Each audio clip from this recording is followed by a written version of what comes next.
Breaking news mga kababayan, nako, BBM naninilikado. Galit na galit ang mga Cebuanos dahil sa kanyang pangbabaliwala at pang-uuto. Hala ka, bakit kaya mga kababayan? OMG ito, sabi ni General Macanas. Ano kaya ang dahilan? Bakit ang mga Cebuanos ay galit na galit dito kay BBM? Hala ka, ano kaya ang mga dahilan nito? Naninilikado. Mababa na nga ang rating, galit na galit pa ang tao. Grabe naman to, karma na ba? Grabe Reaksyon naman. itong dalawang post. Una kay Sas Rugando Sasot, then kay Teo Moreno. Tungkol ito sa pagbibigay ng tulong ng Pangulong Marcos. Comparison, yung ibinigay niyang tulong sa Cebu nung dinaanan sila ng malakas na bagyo last year. At saka yung tulong na ibinigay niya ngayon kahapon sa Naga City. Ito muna kay Teo Moreno Nakalagay dito, priorities ng Angat Buhay. Angat Buhay, yun yung ano ni Lene Robredo, yun ata yung NGO niya. Buhay. Kailang hindi yung buhay na buhay, kundi hay na mataas. Naka-hay ba? Dalawang publication, Inquirer.net. Ayan na. Last year, ano bang date ito? 5 months ago, Marcos orders release of 224 million aid for quake hit Cebu. Kung pala ito. Yung lindol. Grabe, malakas na lindol sa Cebu yan ano bang buwan? Nakalimutan ka na. October ba yun? 224 million. Ilang pamilya ang naapektuhan? Of course, marami dahil malakas yung lindol na yun. Tapos, kahapon ito, sa balita ng Inquirer, Marcos turns over 500 million for modernization of Jesse M. Robredo Coliseum. Ayan mga kababayan, yun pala. Yun pala ang kinagagalit ng mga taga Cebu, ang mga Cebuanos. Dahil tila mayroong manok, mayroong paborito. Mas paborito ni BBM yung Bicol. Dahil merong kailangan halaka. O ito po mga kababayan, makita nyo dito Ito, ayan, 500 million na tumataginting. Grabe ito, BBM. Ayan 500 million pesos inilaan ni Marcos Jr. para sa Jesse Robredo Coliseum. Para saan ba ito mga kababayan ko? Ito po, pakinggan po natin. Naglaan ng 500 million ang pambansang pamahalaan para sa rehabilitation at pagpapalakas ng Jesse Robredo Coliseum sa Naga City. Ayon sa pahayag, layunin ng pondo na tiyaking magiging mas matibay, ligtas at modernong pasilidad ang Coliseum. Hindi lamang bilang venue ng malalaking pagtitipon, kundi bilang evacuation center tuwing may kalamidad. Isinasagawa ang inspeksyon ng proyekto kasama ang mga lokal na opisyal bilang bahagi ng koordinasyon ng national at local na government.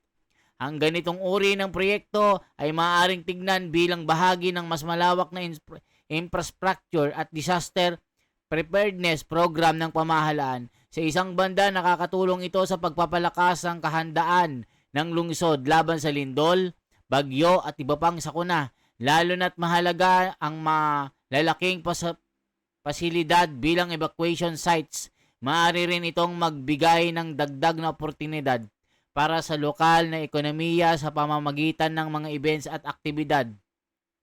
Ayan mga kababayan, sa kabilang banda, mahalaga ring tiyakin ang transparency sa paggamit ng pondo. Baka kasi mamaya, ibubulsa lang ito.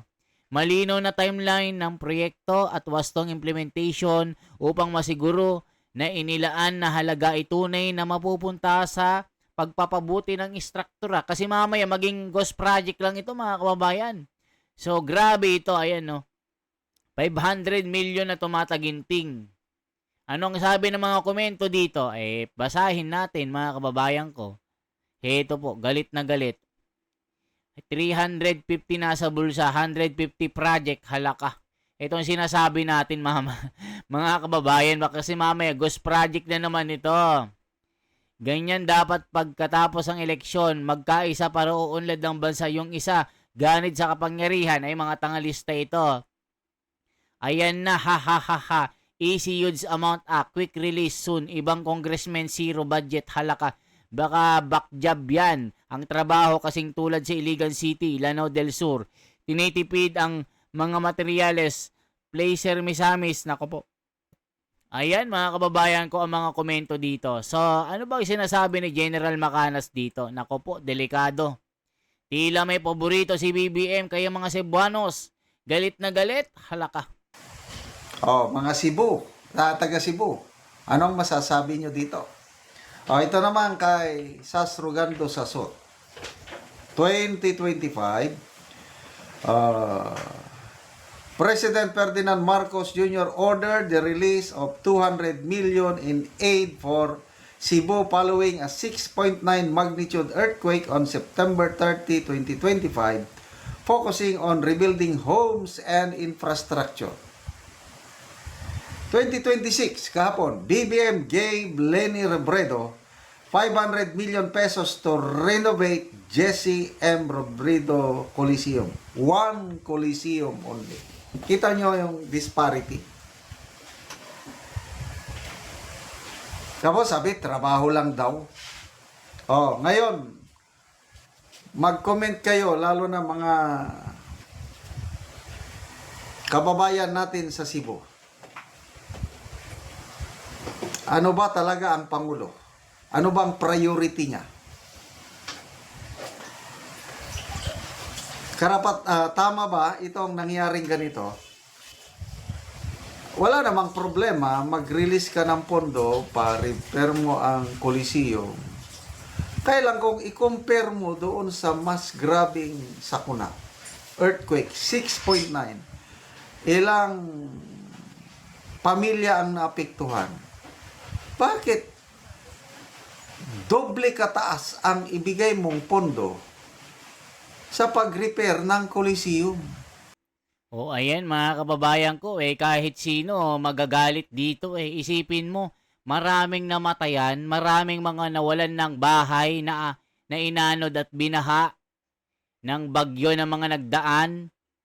Tapos yung ibibigay mo, pitchi-pitchi. Parang abuloy lang itong binigay mga kababayan ko Pero yung hindi naman talaga nangangailangan ng pondo, binigyan ng malaki. Isipin mo, tumataginting na 500 million pesos. Renovation lang ito sa iisang Coliseum na pagkaliit-liit. Talagang magagalit ang mga Cebuanos dito kay BBM. Ano ba talaga ang tunay na prioridad mo? Yun ang sinasabi ng mga tao. Tignan nyo mga komento dito ha. Dito sa video ni General Macanas, galit na galit, ang viral.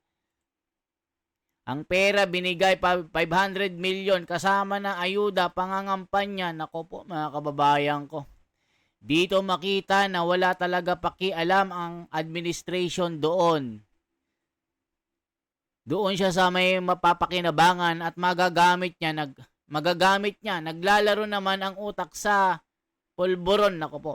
Inuuna pa ang pangbubudol sa Bicol. Tama. Dapat inuna ang Cebu. Kalokohan. Sabi ni Contrafuma. Sheila Kapoy. Pirmi lang. Pasikat ng adiktus na bijibijente. Halaka. Nakabuwang sa mga taga Cebu. Kuwang guljud. Ayon saon. Pagbalay anang 10K, 5K partially damaged. Nako po mga kababay, sipin nyo. 10K pagka-damage, tapos 5K pag partially damaged. Tapos yung taga Batangas dati mga kababayan, nung may mga binaha din doon, 5 yero at 5 2x2.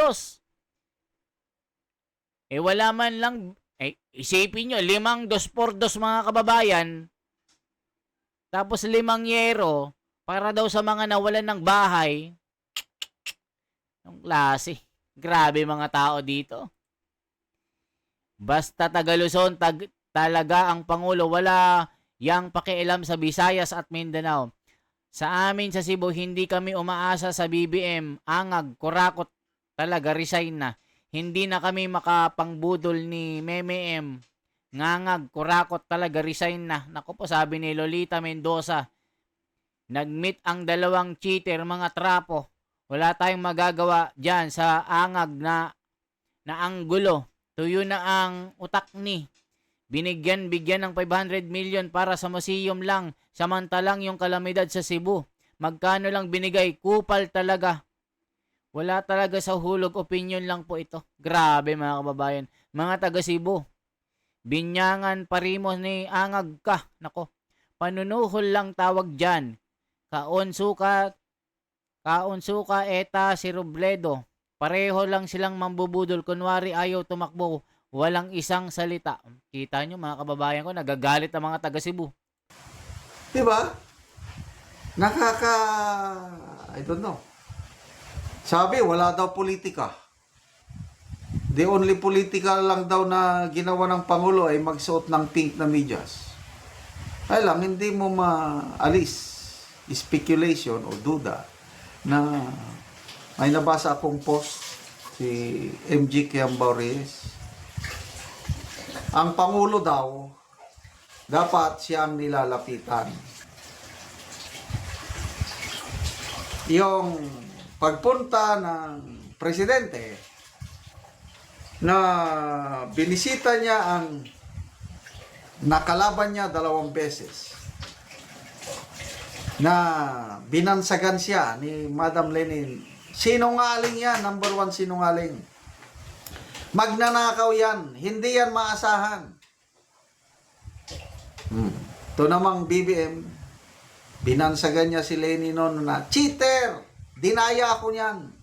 O, kita nyo mga kababayan ko, grabe, no? Tignan nyo, ha? Tignan nyo, Madam Lenny. Madam Lenny.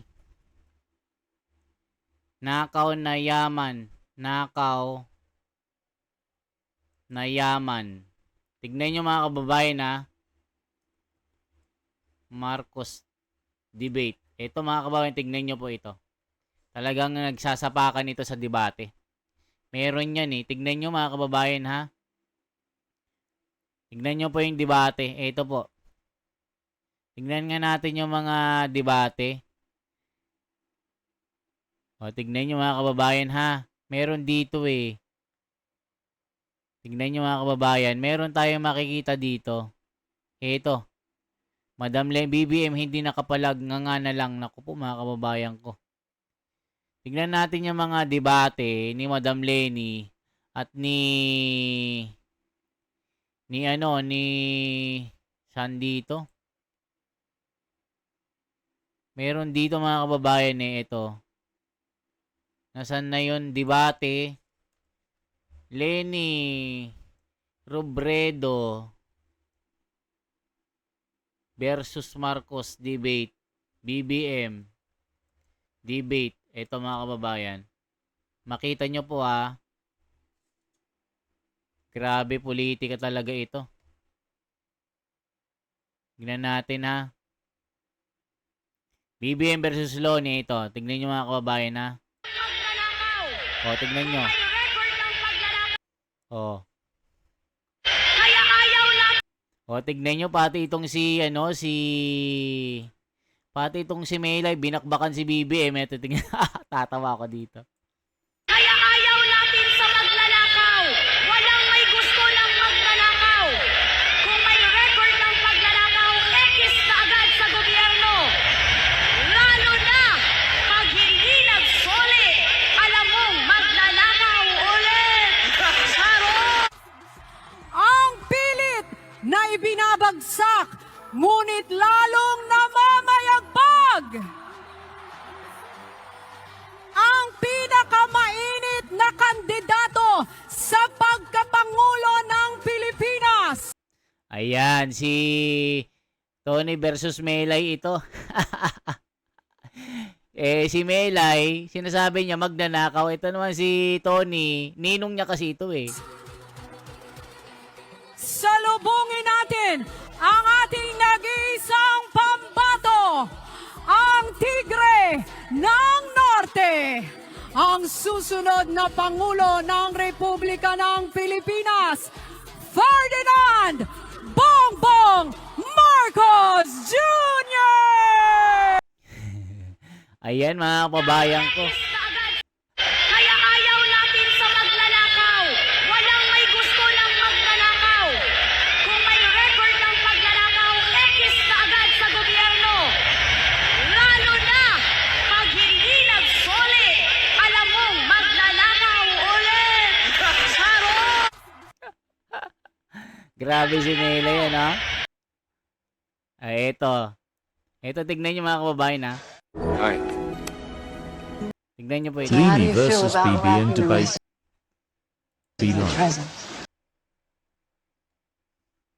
Grabe yan, oh. Tignan nyo. Paano babayaran ng utang ng Pilipinas? Ito po.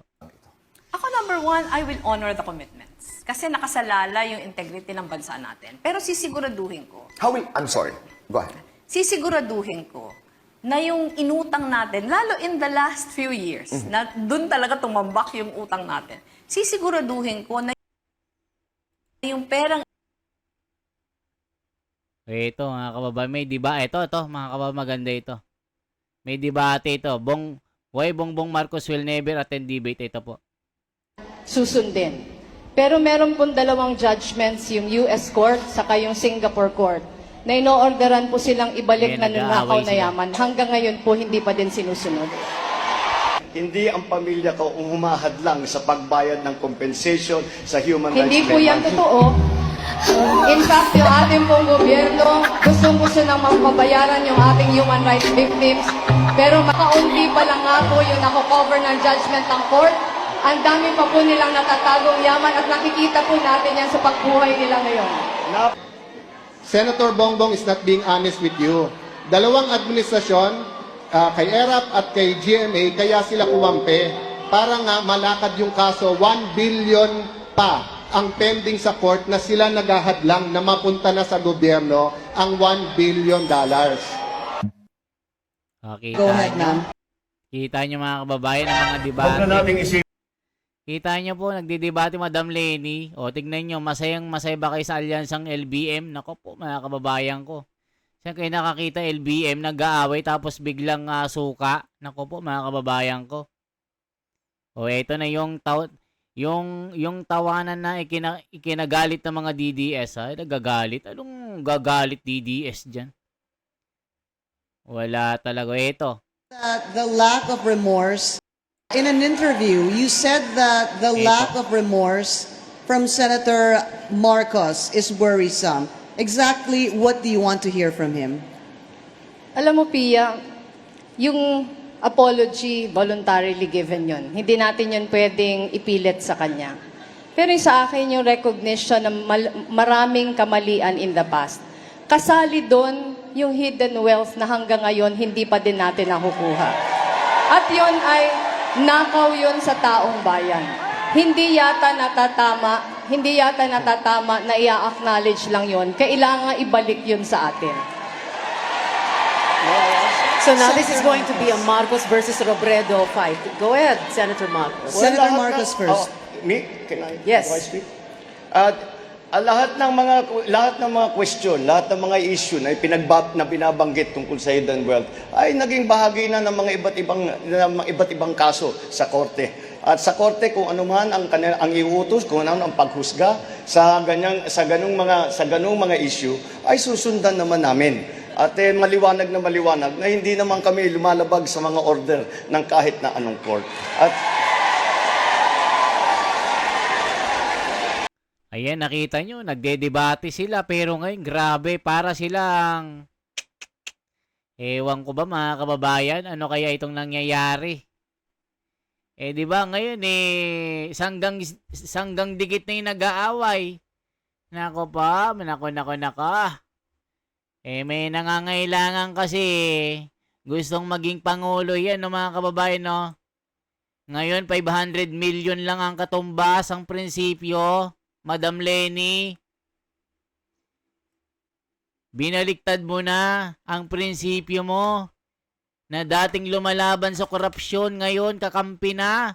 Yan ang sinasabi ng mga komento. Yari na. Grabe talaga. O, check pa natin ha. Ito pa po. Tapos bibisitahin mo bigla. After na nag-declare si BP Sara ng intention to run for 2028, di ba nakakapagtaka? Bibigyan mo ngayon ng 500 million. Okay lang sana kung walang comparison. Ngayon, may compare mo na. Nakakadismaya. Hindi maalis sa isipan na may halong politika.